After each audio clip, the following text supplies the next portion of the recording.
in terms of principle is I think you need to become one with your problem.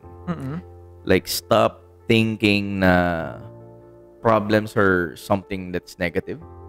Problems are there because for me, problems are signals that you need to change something with your life. Kasi eventually may isip mo yan na kunyari masyado ka ng laid back sa buhay mo na nakikita mo na medyo hindi mo na nagagawa yung mga bagay na dapat mong gawin para sa sarili mo. Parang ano yan yung sitwasyon ang mismong sasampal sa'yo para magising ka. Diba? Kunyari, meron ka laging sinasabi sa isip mo na kailangan ko na itong gawin, pero hindi mo ginagawa. Pero those are already signals. Hanggang sa pumutok na yung problema sa'yo, yun yung sampal. Diba? Sinampal ka ng sitwasyon dahil ayaw mong gawin yung sinasabi mo kahit alam mo naman kailangan mong gawin.